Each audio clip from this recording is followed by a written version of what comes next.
Welcome, welcome, welcome, shapeshifters. Thank you so much for showing up for our inaugural episode. I really appreciate you being here. Today's episode is all about 2025 and how you can still make 2025 your best year yet. I know some of you are already thinking it's February. Why are we talking about the new year? We're going to get into it. I promise you. So get comfortable, grab a journal, something to write with, and let's get into it. So it is February, and I want you to think back to January 1st of 2025, how you were feeling about this new cycle, this new season, this new year. Maybe you had some resolutions for yourself, some goals. Maybe you did some reflection on some things that you were like, I certainly don't want to do any more of this as I move into this new chapter. And do a quick self-reflection audit. How did you do? How are you doing in this first 30-ish days of the new year? Are you adhering to those things? Are you not? Where are there areas to grow? Where are you doing really well? And where do you need some help? Right? So when I was deciding when I wanted to launch this podcast, I think the old me would have definitely said, hey, it's a new year. You should launch it in January. But then I realized I don't really do stuff in January, and I thought it would be important to talk about why I do not believe January is a good time to really start anything, to be frank. And I remember in previous years in my life really failing in certain ways because January was just never a time where I could stay motivated. I tried to stay motivated. I tried to give it my all, and I would find myself in this lull come February, come March, where I really wasn't really measuring up, if you will, to some of the goals that I set for myself. And at the end of the day, I just kind of was like, fuck it. I'm just going to let it go. And I kind of moved at my own pace. And it was years later that I actually started realizing that there was like more than one calendar, right? We've been so programmed to think that January 1 is the beginning of the year. And part of my own healing journey and part of my healing practice has really been to decolonize those ideas, to deconstruct, and to be curious about why do I do the things that I do and are they really serving me? And so as I began to kind of go down the rabbit hole, I realized, hey, there's a lot of different calendars out there. I'm from the Bay Area. We always celebrated the Chinese New Year. Also, there's a large Ethiopian population. I remember they would have like their own Ethiopian New Year. And so it was like, wow, okay, so there are other New Years. And as I got older, I'm also a practitioner in the tradition of Isheshe and Ifa. We actually celebrate our New Year around June, the first, second week in June.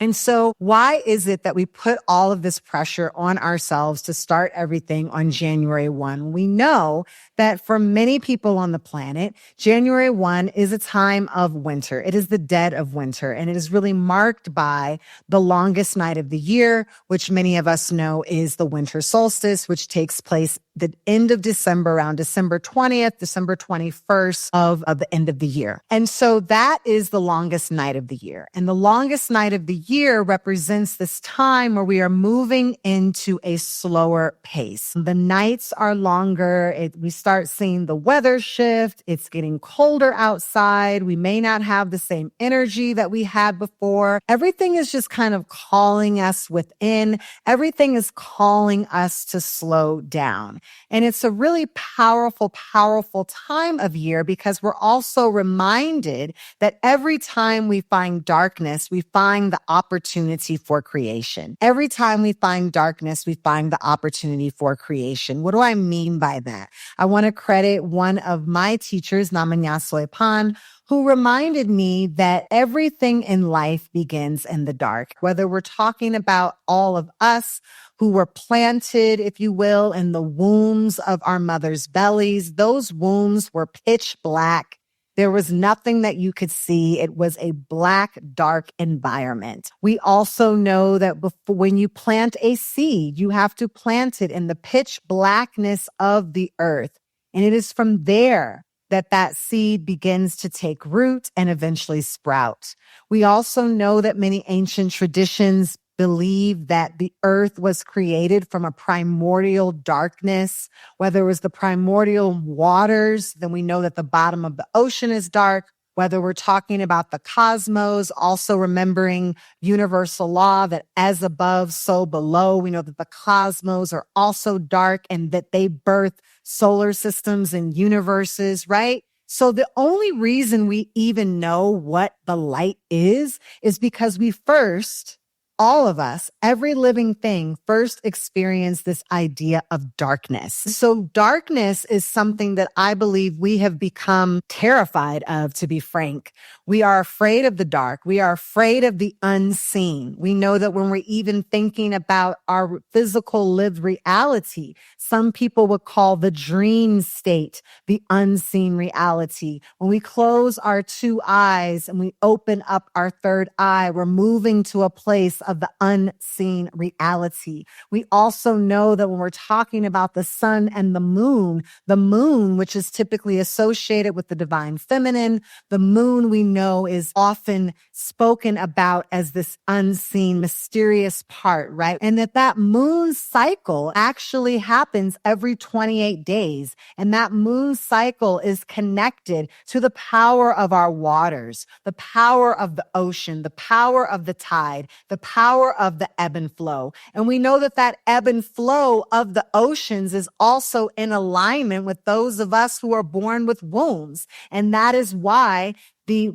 full moon cycle, which takes 28 days, is also in alignment with the rhythm of our menstrual cycle, which is 28 days. We know that the full moons represent opportunities to release, and also the new moons are times of planting. So indigenous cultures were very, very aware of this. And with the beauty of studying indigenous wisdom is because we learn that most of the technologies, these so-called insights, we like to call it science, is really backed up and created by and informed by the wisdom of our ancestors. And I'm talking about from the beginning of civilization, cultures like ancient Kemet, cultures like the Dogon people, cultures like the ancient Mayan civilization, because we know that it takes 1,000 years to create a calendar. And so these cultures were able to look up into the cosmos before we had internet, right?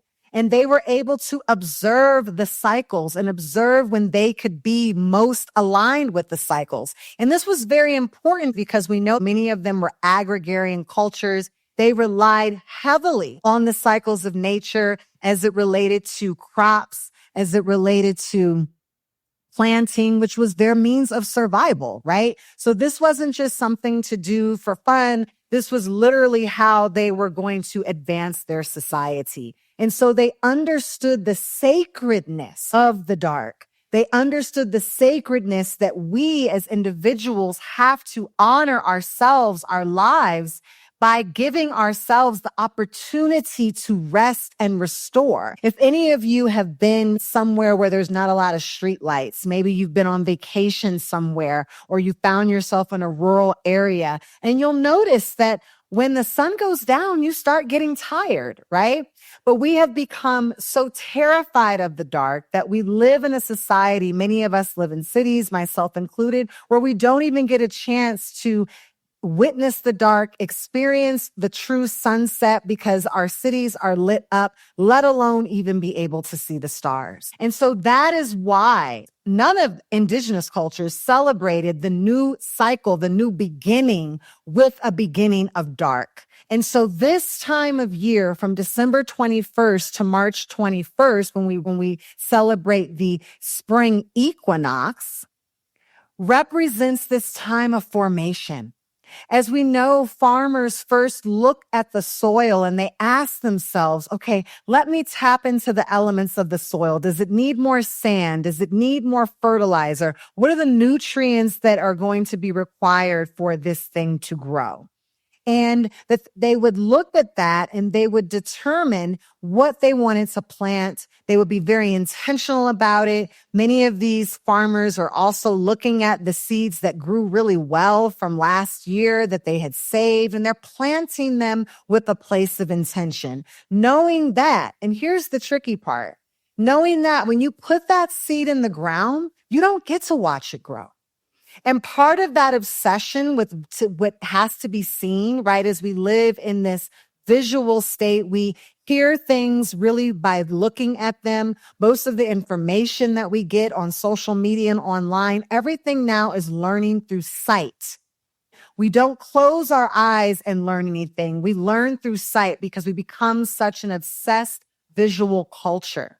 But we know that in nature, that is not how it works, that you don't get to see that plant grow. All you can do is give that seed the right nutrients, the right sunshine, the right love, the right environment. You cultivate and create a container of wellness. And you also, the most important part is you trust the inherent intelligence of the seed. You don't have to plant a mustard seed and say, hey, mustard seed, do you know what to do? Hey, oak seed, pick any seed you want. Do you know what you're supposed to break open and like completely transform and destroy yourself? And then this other part of you is going to grow out and it's going to anchor yourself into the soil. And the more it's anchored, it's going to support this other part of you to emerge out of the soil and push against and have tension against the actual earth in order to sprout. No, you trust the inherent intelligence of the seed and that you know that if you do the right things in winter, that when spring comes around, we're going to have those first sprouts of spring where we get to witness and observe the work, the sacrifice, and the commitment that we have put in the wintertime. And that when you move into the time of summer, right, which we celebrate with the summer solstice around June 20th, when we just want to be outside. The sun is up, Ra, right? The energy of Ra, as our ancient Kemetic brothers and sisters taught us. The energy of Ra, the sun, which feeds all living creatures, including us. Right? When we're talking about these ideas of nature, shapeshifters, we're not just talking about it because it sounds cute. We know that when we look up what the elements of our body are actually made up of, we are actually made up of the same elements of the sun, the moon, and the stars. That is why we say as above, so below, because your physical body is a microcosm of the macrocosm of the universe. And so we want to be outside. We feed off of the sun. We get energy from the sun. And then as we transition into the season of harvest, this is the time around September 20th or 21st, depending on where you are on the planet, where we get to celebrate harvest, bounty. We get to collect, right? All of the work that we put in over the year, and we get to celebrate. And this is where many harvest festivals that many indigenous cultures had, they didn't take harvest lightly because they knew that if harvest didn't come, they might not eat, they might not survive, right? And that is why many cultures celebrate this time. We know that the fall also represents the season of ancestors in the Gede tradition with our Haitian brothers and sisters, whether you're talking about Dia de los Muertos, that harvest and ancestors go together because we understand that you're only able to harvest, you're only able to reap because of what has come before you, not just the work that you have done, but the people that have come before you to allow you to exist. And then we save those seeds and we compost in that time what did not work for us as we begin to start the cycle all over again with winter. And so you shapeshifters are no different. This is your divine season, the season of winter, not to be thinking about doing, but to tap into the space of a human being, your own internal beingness, trusting your own inherent intelligence to know that you have exactly what is required within you to fulfill all of your goals, all of your dreams. As we say in Ifa, we come from heaven. But earth is the marketplace. We come from the darkness, but we come from the darkness into the light, imbued with our own inherent gifts so that we can move out into the marketplace. What is the marketplace? It is the place where you meet strangers, where you meet your neighbors, where you meet people from your town, and you bring your gifts, your sacred, unique, and special gifts, and you trade and you barter and you sell and you utilize those things to navigate and to move through and advance in life, so that you have been given everything within you to fulfill your own destiny. But it has to come in its due season. And if you're in a season of planting and you're trying to be in a season of bloom, you're not going to be in alignment. And so when we really start tracing the history of these calendars, of the Gregorian calendar, that's why we celebrate January 1st of the new year, where we have to ask ourselves, well, who is this Gregorian person? Well, that person was actually a pope, right? A pope of the Catholic Church who rewrote and redesigned the calendar from Julius Caesar from the Roman Empire. So we know that these calendars are literal imprints, timeline markers of subjugation, imperialism, colonization, hegemony, and patriarchy. That when you look at the Roman Empire, when you look at the Catholic Church, right? I don't have to tell you the role that the Catholic Church has played in slavery, has played in imperialism, that they had priests on the slave ships with them, with the armies when they were going to invade indigenous territories all over the land. So what really we're marking is we're marking their timeline. And that is where the Bible reminds us to be in this world, but not of this world. So yes, we do still have to navigate under the timeline of 2025, but we get to design it and use our own agency and our own inherent intelligence to create our own algorithm rather than being part of someone else's algorithm. And you might say, well, why should we even care? What difference does it make? It's just a day. The difference is you not being aligned with your own internal inherent intelligence gives you a deficit as you are navigating the world, as you are moving through in your purpose. It's easier to go outside when the sun is shining than it is in the middle of a snowstorm. You can do it, but the amount of work that you're going to have to buoy yourself up in just to be able to navigate when you could just wait for your due season and do something with ease. And so we are now living in a society which is drawing us out of ourselves. They've drawn you out of yourself because you're celebrating the new year on January 1. They're bringing you out of yourself because you no longer are tapped in and tuned into the cycles of nature, right? That's why they had to create these crazy months. If we know there are 28 days and there are 13 moons, that's the calendar. And that is the calendar of indigenous cultures. But what do we have in this Gregorian calendar? We have months of 28, months of 29, months of 30, months of 31. Hey, whatever goes and flows, right? Hey, let's add a leap year in there just to fuck shit up a little bit and make it a little bit more confusing, right? It's a hot mess. And it's not designed for you to thrive. And the more that we are out of alignment, our nervous system, our power becomes diminished. And it's more difficult for us to stay aligned because what also comes with their algorithm, right? Their timeline, their calendar are their distractions. Just look at how many things have already happened. I'm convinced that the current news cycle is being programmed by AI.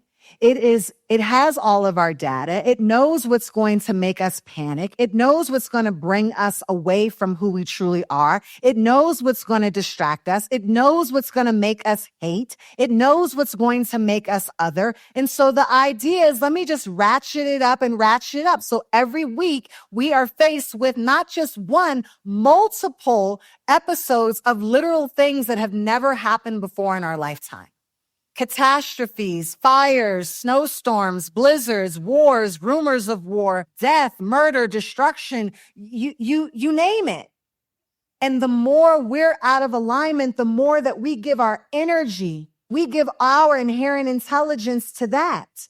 And so what then happens? The more the algorithm feeds you information, you feed the algorithm information back, because now we got to post it. Now we got to share it. Now we got to tell somebody about it. Now we got to write an article, a think piece. We got to do a social media, a reel, a TikTok. So then we're feeding the machine even more information. And so then when it comes to our goals, then when it comes to our nervous system, then when it comes to our relationships, then when it comes to us being conscious parents, how the hell are we going to have any energy left for ourselves? You've already given your energy away. You've given your precious energetic currency away to something else, another entity, someone else's algorithm, because we know that data is also worth more than gold. So we're not just saying, oh, what difference does it make when I feed the algorithm? When you feed the algorithm, you are literally giving them more money, allowing billionaires to make more money off of your energetic currency while you continue to be a wage slave. So when we talk about a liberatory practice, when we talk about being a revolutionary, when we're talking about having a political stance, it is a political statement to realign yourself with the cycles of your ancestors. It's a political statement to say, no, I'm not going to get caught up in that algorithm. I'm not going to get caught up in the feed. It is literally called a feed that you are eating. I'm going to create my own. I'm going to create my own system because I trust my own inherent intelligence. So let's talk about how we do that. Let's talk about how we can create our own inherent systems, our own algorithms. The algorithm is the ecosystem. It is the operating system that is going to allow you to live your best life. So the first one is, shapeshifters, use this season of winter. It's February. You've got the rest of the month. You've got the rest of March. You're still in a time of planting. You're still in a time of cultivation. Plant your seeds with intention. Be very, very clear on what is for you and what is not for you. Take an assessment of your life, and the world doesn't have to show you another headline. No one's coming to save you. No government, no protests, no business person, nobody. It's not coming, okay? The only thing that is going to allow your life to change for the better, for the life of your dreams, is you. Full stop. You have to take responsibility. And we know that the definition of insanity is doing the same thing over and over again and expecting different results. So get clear. Do that energetic audit. Do that financial audit. Do that relationship audit. Do your purpose. The choices is the way that I'm designing my life right now through my action. Because let's be clear, you create the future in the present moment. Right now, you are co-creating your future. And if you are wrapped up in a consciousness of death, doom, gloom, and destruction, and you think that that is what the world is going to be, and that is what the world is, guess what? We're just going to have more of it.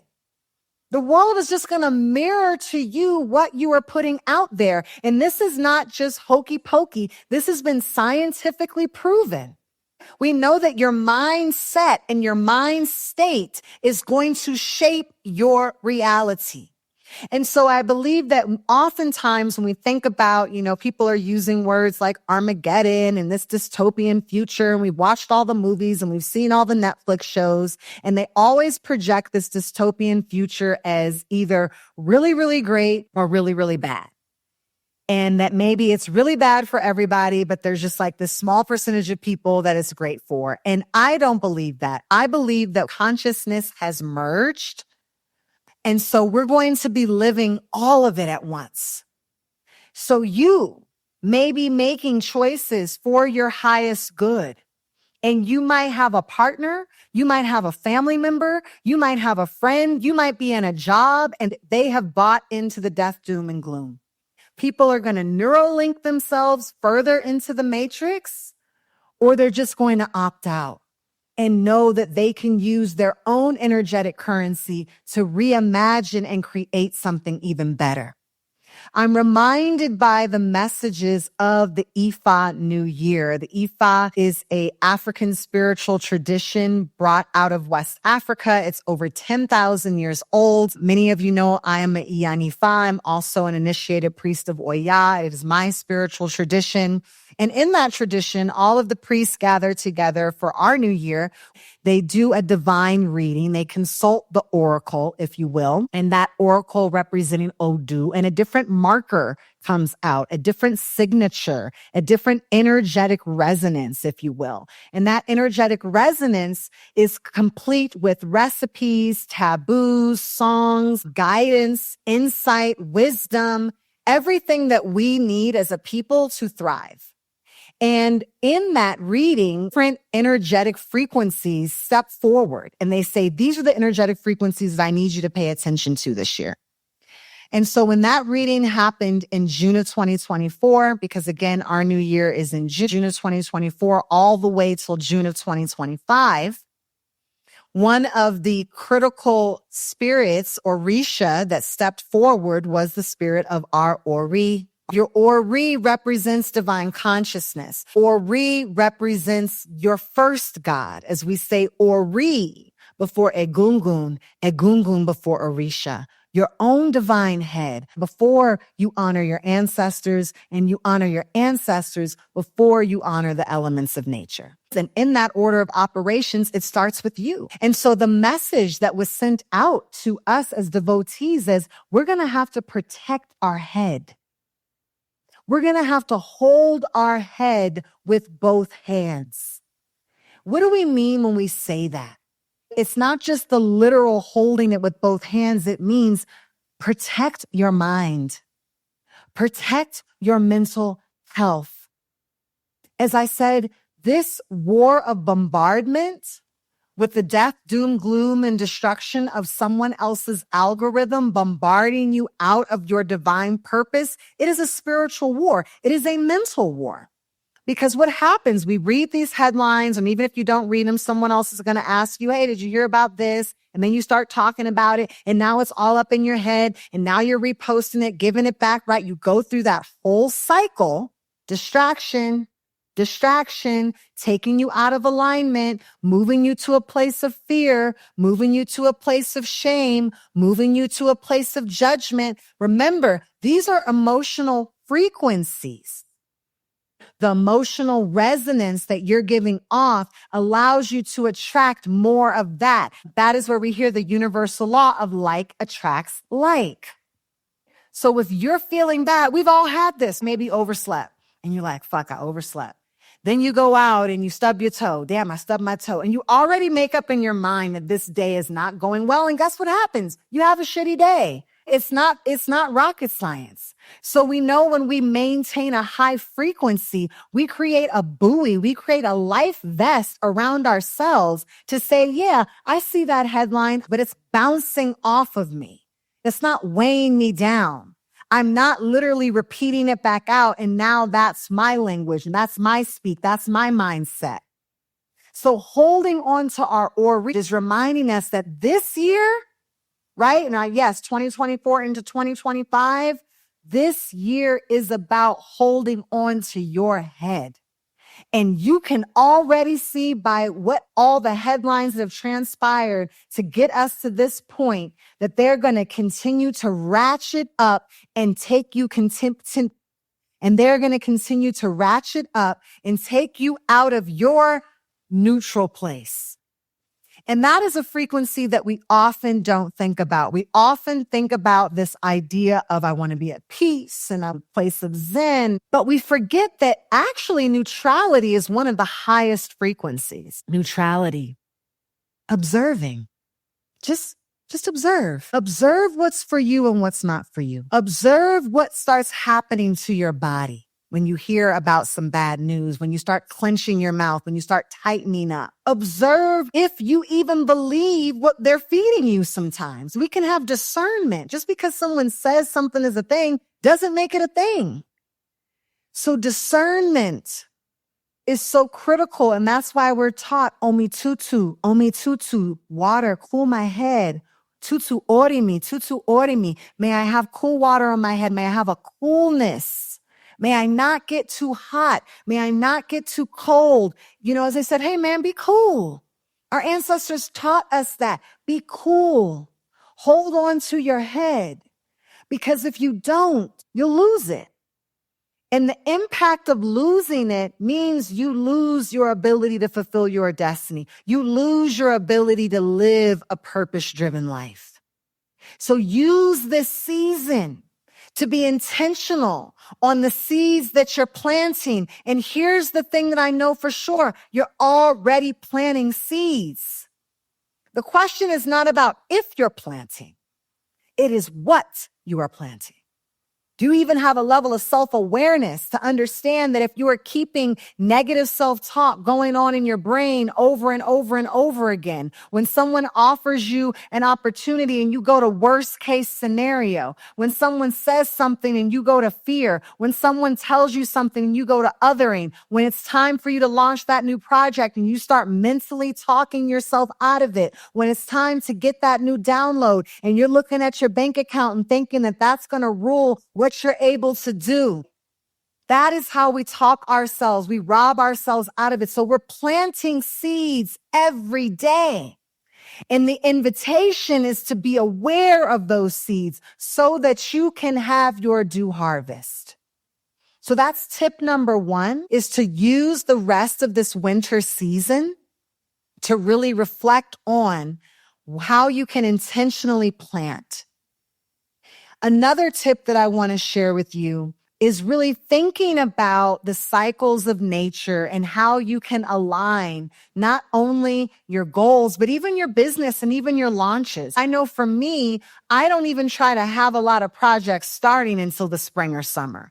Honestly, my most peak time is the harvest season. Many of my family's birthdays are in the fall. I'm kind of a fall, early-ish winter baby. I love the fall. Like the fall is popping for me. That's my season. You have to know your season. And your season is not going to be someone else's season. So you have to think about, when am I most productive? What works for me? Maybe winter works for you. Run with that. You have to know your productive times, even down to, for those of you who have a menstruation cycle, when you're designing your calendar, when you're designing your work calls, if you have control and you can push back a little bit. I know for me, I'm tired. I'm not trying to be out. I want to be in bed. I want to be moving slow. My body's moving slow. My body's in a state of release. So even when I'm looking at my calendar for the week, and I track my moon cycle, I have a tracking app for my moon cycle. I'm even thinking about that. So what is your season? What is your season of productivity? When are those times that you want to be resting? When are those times you're in bloom? When are those times that things are sprouting? And it doesn't mean it has to be this linear, I moved from this place to that place. There might be areas in your life that you're composting while other areas are sprouting, other areas are blooming, but you're understanding the divine flow of your own season. Also, I would invite you to, because again, looking at our ancient ancestors and looking at all of those traditions, they read the stars. They read the stars and knew that the stars would hearken additional insights of energetics that were going on in the universe. This is where astrology comes from. This is where numerology comes from. So from a numerological, that's how I'm saying that properly, perspective, we know that 2 + 0 + 2 + 5 also equals the number 9. 2025 equals the number 9. We know that those divine cycles, as above and so below, are consistent. So just like we said, the womb cycle aligns with the 28 days of the menstruation. We also know that it takes 9 months to have a child, 9 months of pregnancy. And so every number from 1 to 9 represents the process of transformation, the process of completion. So that means that 2024, if you add it up, equaled an 8. And that means after 2025, we go back to the 1. We go back to the reset. 2026 adds to 10. 1 + 0 is 1. We're back at that 1. And then we move back up through the cycle again. So that means universally, on a universal level, because we're in this world, but not of this world. At the end of the day, we're still looking at the calendar and we're still saying 2025. So 2025 still has an energetic imprint on our lives. So we can't just ignore it. And we know that that adds up to the number 9. And we know that 9 represents transformation. And often we love to say the word it's this transformative event. I do transformative coaching, but we really don't think about what does transformation actually mean? Transformation means a part of you has to die. That's what it means to transform. Anything that moves from one state to the other has to give up what it knows as itself, right? Water becoming gas, right? It has to go from one state to another state. That thing that started off as a seed has now exploded, right? To grow roots and to sprout. And then it's going to explode again to become a tree. It's a rebirth. That is why we call 9 the number of rebirth, change, transformation. So we're living in a time where we're literally seeing every major system collapse. Our government system, our banking system. For those of you who are musicians, we saw that die a long time ago. Real estate, jobs. I think, the head of LinkedIn said the 9 to 5 is going to be obsolete by, 2040. People are working more freelancing opportunities. All of the things that we were told this is the way it is no longer work. And we are in a place of co-creating the new. And so we have to be willing to step into that space this year and not just say the president needs to change, not just the government needs to change, not just that my job needs to change, not just that my partner needs to change. What am I ready to change? What am I ready to transform? What part of me is ready to die? Life is going to life. The algorithm is going to be the algorithm. They're going to keep feeding you death, gloom, and destruction, but you get to decide. You get to choose how you are going to respond. And that is why understanding your own divine cycle and understanding the universal energetics that are flowing are going to be your superpower, shapeshifters, to allow you to navigate it. So when you see it dying, you don't have to say, oh no, we don't want it to die. Let's call 911. Let it, the inherent intelligence that something new will grow. And this is not an easy thing to do. And because it is not easy, it requires your full self. And you cannot bring your full self if you're caught up in someone else's algorithm. So what are the things you need to tell yourself, right? If you are the seed, what does the self-talk need to sound like? If you are the seed, what is the environment all the way down to the place that you call home need to look like, need to feel like? Is it dirty? Is it clean? Are you trying to plant stuff in a dirty house? Are you trying to nourish that seed with junk food and genetically modified materials? What are the conditions for your own powerful growth? And how can you utilize your own inherent intelligence?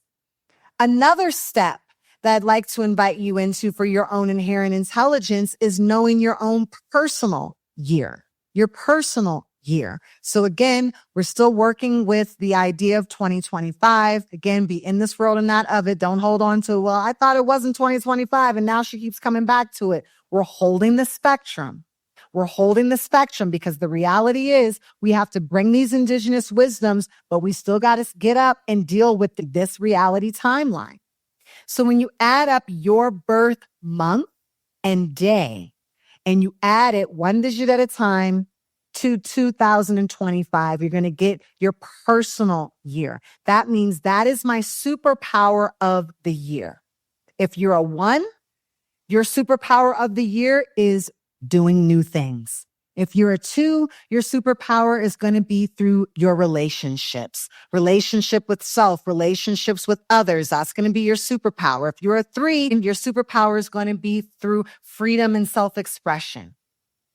So knowing all of that, your personal year, the universal year, understanding the cycles and the seasons, acknowledging them, aligning your life, like literally Get 12 pieces of paper, write all 12 months or 11 months on them now because we've got 11 months out of the year, and really map it, draw it, color it.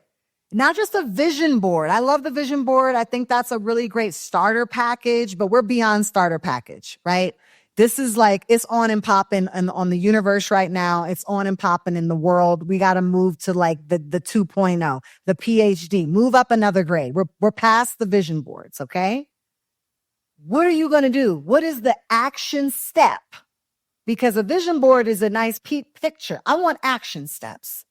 For every goal that you're going to set for yourself, for things that are going to happen at the appointed season for you, shapeshifters, what are the action steps that you're going to take to get there? And those action steps through consistency are going to begin to reprogram your mind. And they're going to begin to reprogram your whole energetic field. And they're going to reprogram and reset your chakras.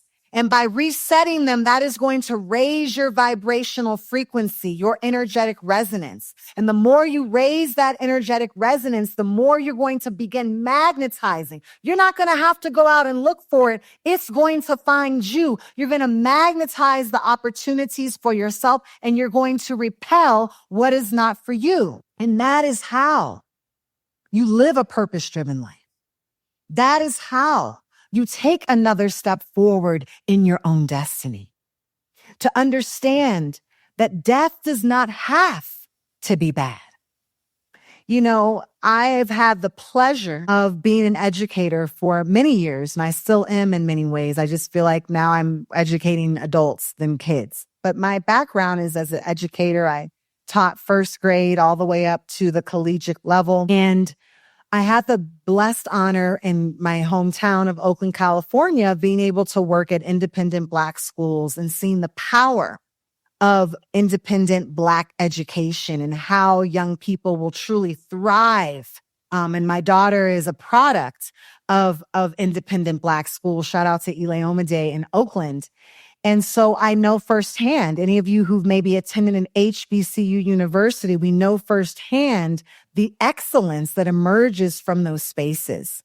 So when I hear people talking about, well, Project 2025 and they're going to destroy education, I say, what a wonderful opportunity for more independent, culturally relevant institutions to emerge. What a wonderful opportunity for the homeschooling movement. What a wonderful opportunity for community schools. What a wonderful opportunity for us coming together as a collective and taking full responsibility for our lives and for our children and stop relying on the government or anyone else outside of ourselves to do it. That's a reframe. But if you've given your hope and you've given your life to the algorithm, to the government, to the bank account, to the job, to the fill in the blank, then you've given your power away. The transformation of this planet is a beautiful thing. And the reality, as I said, is the split reality is some of us will see that beauty. Some of us will live that beauty. Some of us will walk in that beauty, and some of us will not. And the only difference is their mindset. Because we're all still on the same planet. We're all still dealing with the same shit, but how I choose to deal with it. And then you say, but what about those people in that part of the world? What about the suffering over here? And let me tell you something. This is going to be something that y'all don't want to hear. But I'm going to say it.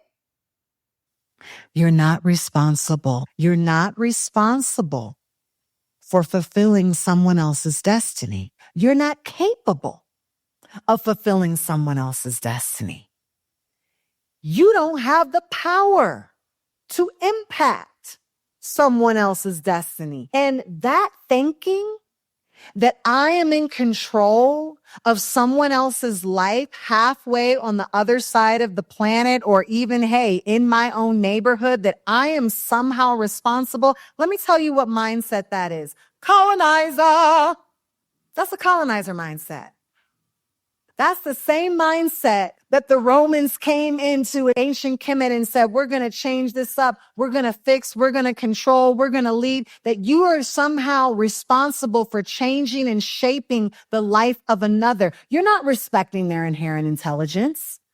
As a community organizer, the very first rule that I learned very soon was every community has its own solutions. Every community has its own leaders. Every community has its own wisdom. I've never gone into a community to organize an initiative and had to tell people what to do. What I've had to do is sit down and listen. What I've had to do is find the elders, find the leaders, and give them the platform, give them more exposure, give them more access. Maybe I'm giving them some best practices, but baby, they already got the solution. As an educator, I know the brilliance of young people. I know that young people are the most creative. They hold some of the most creative currency on the planet. And we're giving them the opportunity to shine and thrive. They can come up with some of the most brilliant solutions. But instead of honoring their inherent intelligence, we dumb them down. We tell them to shut up, that they're not good enough, that they're not old enough, and we miss out. So this mindset that, well, if I do me, and do the best that I can do, then somehow I'm responsible for, or other people on the planet aren't going to be. That doesn't even make any sense. No. When you are well, the world is well. When you are well, your household is well. Your children are well. Your relationship was well. If two of us are well, everybody in our orbit is well. That's when we say 1 + 1 does not equal 2 in the indigenous math. It equals 3.